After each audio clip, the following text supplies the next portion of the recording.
1404 سال ہو گئے ہمارے امام کی عمر کی۔ یہ وہ امام کی ولادت ہے کہ جس نے ہم کو دعا کا سلیقہ سکھایا، جس نے ہم کو خدا کے سامنے سر جھکانے کا سلیقہ سکھایا، ادب سکھایا۔ اور جب امام کوئی کلام کرتا ہے تو وہ کلام امام الکلام کہلاتا ہے، خواہ وہ نہج البلاغہ کی شکل میں ہو، خواہ وہ صحیفہ کاملہ کی شکل میں ہو، کلام پورا کامل ہوتا ہے۔ جس فصاحت و بلاغت کے ساتھ مولا کائنات نے نہج البلاغہ میں خطبہ بیان فرمایا، مختلف موقع پر جو فصاحت و بلاغت و شجاعت کے ساتھ اس طرح سے میدان جنگ میں آیا کہ آج دشمن بھی دندان شکن ہے ان کے کلام کو دیکھ کر کہ آخر یہ خدا کا کلام ہے یا خدا کے بندے کا کلام ہے۔ اور اسی طرح اس علی کے پوتے نے، جن کا نام بھی علی ہے، جب انہوں نے اللہ سے گفتگو کی، راز و نیاز کی اللہ سے، تو اسی شان سے کہ دنیا دیکھ رہی تھی کہ معصوم کا بیٹا ہے، معصوم ہے، اس کے بعد بھی اتنی انکساری۔ وہ امام جو قبر کے پائنتی بیٹھ کر رو رہے ہیں، آنکھ سے آنسو گر رہا ہے، قبر میں جا رہا ہے، پوچھنے والے نے پوچھا مولا آپ تو معصوم ہیں، آپ کے باپ معصوم، آپ کے بیٹے معصوم، سب معصوم ہیں، آپ کیوں اتنا گریہ کر رہے ہیں؟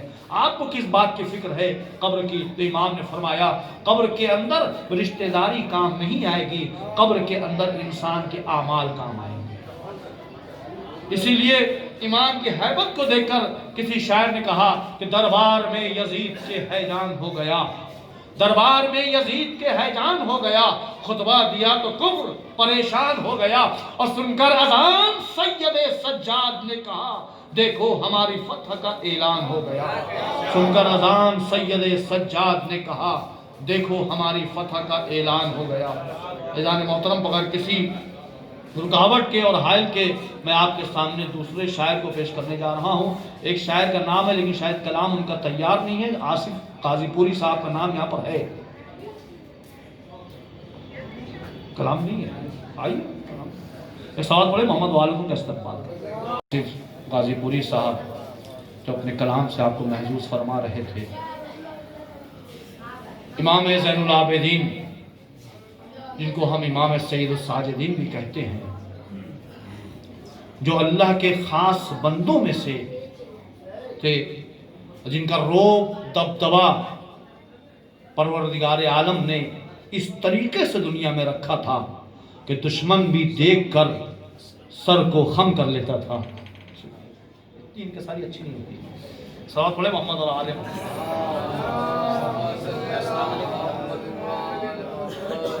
امام کی جب ولادت ہم جشن منا رہے ہیں تو امام سے کچھ درس بھی لینا ہے۔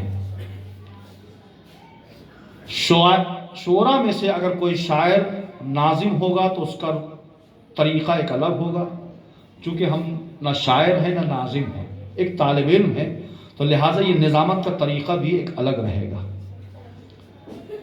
تو امام سے کچھ درس ہمیں حاصل کرنا ہے، جب تک ہماری فہرست میں جو شعرا کم ہے وہ شعرا کی تعداد بھی بڑھ جائے، چونکہ مطلع محفل نظر نہیں آ رہے ہیں، مقطع محفل سب ہے، تو لہٰذا مطلع محفل کا انتظار کر رہے ہیں۔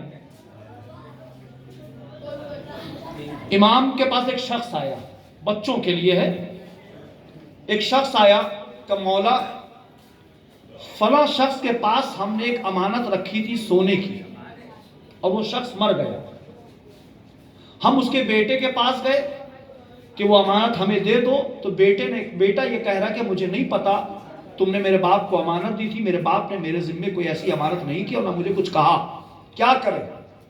بہت عبرت والا واقعہ ہے، چھوٹا سا۔ امام نے کہا تم جاؤ مکہ اور چاہے زمزم پر بیٹھ کر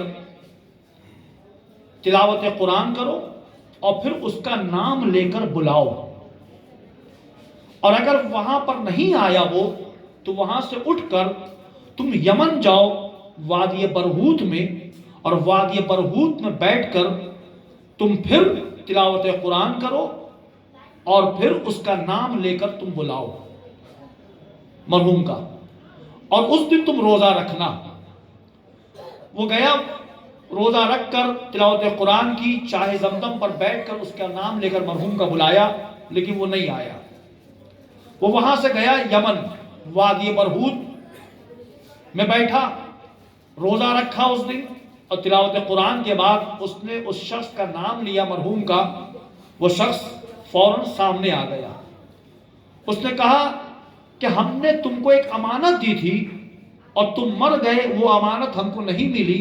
ہم تمہارے بیٹے کے پاس بھی گئے، لیکن تمہارا بیٹا یہ کہہ رہا ہے کہ مجھے کچھ علم نہیں ہے اس سلسلے میں، وہ امانت میری کہاں ہے؟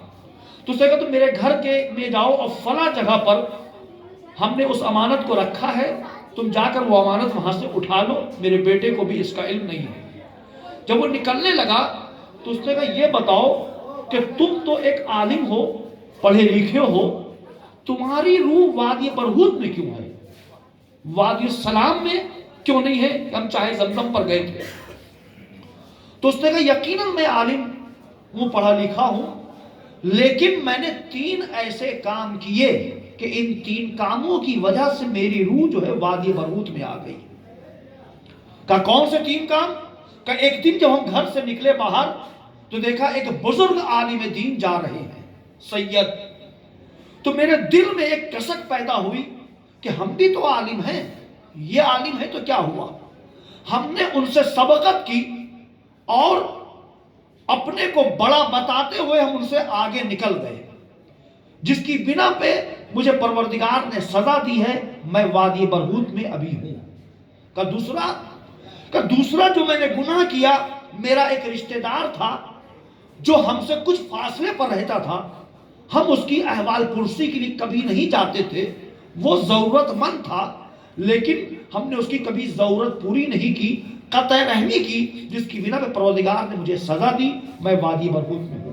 کہ تیسرا گناہ ہم سے یہ سرزد ہوا کہ میں نے ایک دفعہ زکوٰۃ نکالی اور زکوٰۃ نکال کر بغیر کسی تحقیق کے ہم نے غیر مستحق کو 1 مثقال زکوٰۃ دے دی، جو مستحق نہیں تھا، لیکن میں نے قربہ پروری کے تحت میں نے 1 مثقال اس کو زکوٰۃ دے دی، جس کی بنا پہ پروردگار نے مجھے سزا دی، میری روح جو ہے وادی برہوت میں ہے۔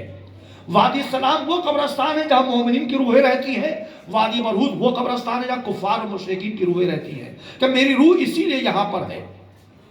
اس نے وہاں سے خدا حافظی کی اور خدا حافظی کر کے آیا اپنے شہر میں، اس کے گھر پر گیا، اس جگہ پر گیا، وہ امانت دیکھی کہ وہیں پر ویسی رکھی ہوئی ہے، امانت لی اس نے، اور پھر اب اس نے صدقہ جاریہ کا ارادہ کیا۔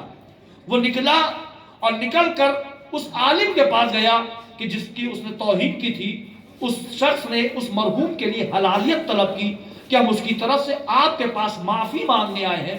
اس شخص کو، اس عالم کو معاف کر دیے۔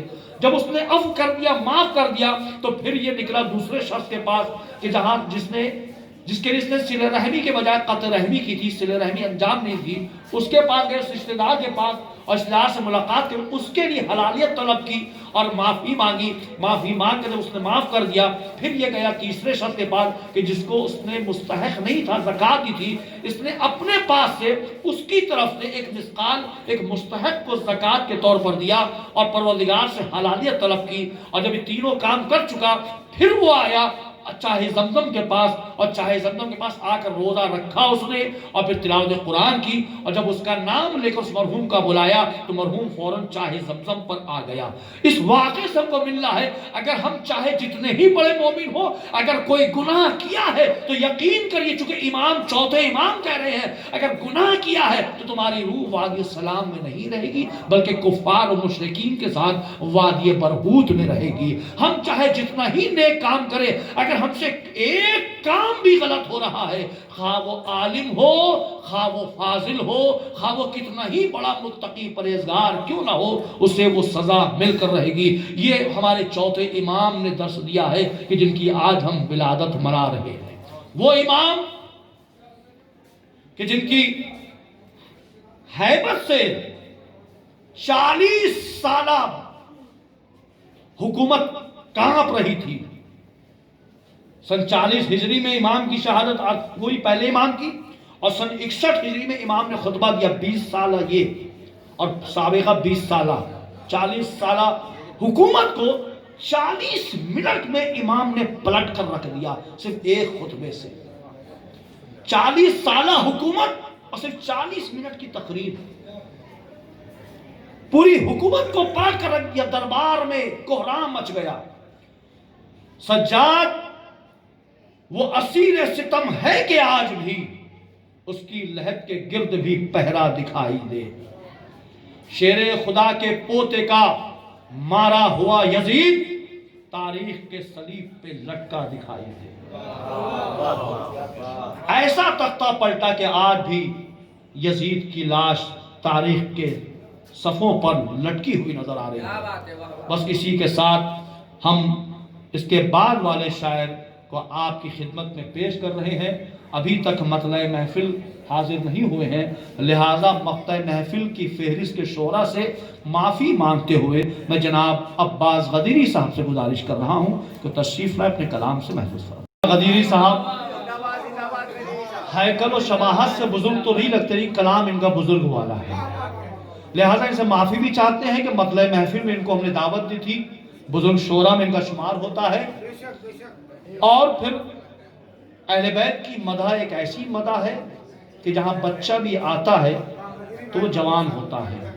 اسی لیے کسی شاعر نے جناب علی اصغر کے لیے کربلا کے میدان کو تاریخ کے پیش کیا تھا کہ سورج کو ظلم و جبر کے نرغے میں دیکھ کر، سورج کو ظلم و جبر کے نرغے میں دیکھ کر ننھی سی ایک کرن بھی شہادت پہ تل گئی، ننھی سی ایک کرن بھی شہادت پہ تل گئی۔ اس میدان میں بچہ بھی آتا ہے اس گھرانے کا تو وہ اپنا ہنر دکھا کر جاتا ہے۔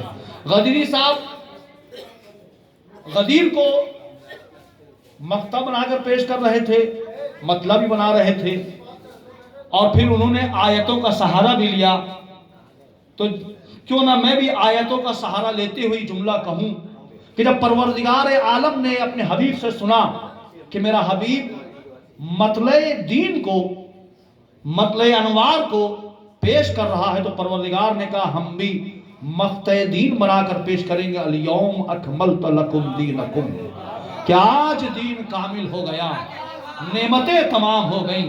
یہ مقطع قرآن ہے کہ جس دن دین کامل ہو گیا۔ جب اللہ کا دین بغیر ولایت علی کے کامل نہیں ہو سکتا تو ملا کی ملائیت کیسے کامل ہوگی بغیر ولایت علی کے؟ ولایت علی وہ ایک جام ہے، وہ ایک ایسا جام ہے جس نے پیا وہ جھوم اٹھا، اور جس نے نہیں پیا وہ زندگی بھر پچھتاتا رہا، زندگی بھر پچھتاتا رہا۔ بس اسی کے ساتھ ایک اور مقطع محفل کو میں آپ کے سامنے پیش کرنا چاہ رہا ہوں، چونکہ ان کی گزارش ہے کہ ہم کو پڑھوا لیا جائے، لہٰذا ان کی عمر کو دیکھتے ہوئے ان سے گزارش ہے کہ تشریف لائیں، اور بہت ہی معذرت کے ساتھ شعراء حضرات سے بھی اور ان سے بھی ان کی خواہش پر ان کو یہاں پر پیش کیا جا رہا ہے۔ استاد شعراء میں سے شمار ہے جناب مشتاق جاوید صاحب کو دعوت سلام۔ السلام علیکم ائمة الہدی ورحمۃ اللہ وبرکاتہ۔ استودعکم اللہ وأقرأ عليكم السلام۔ آمنا بالله وبالرسول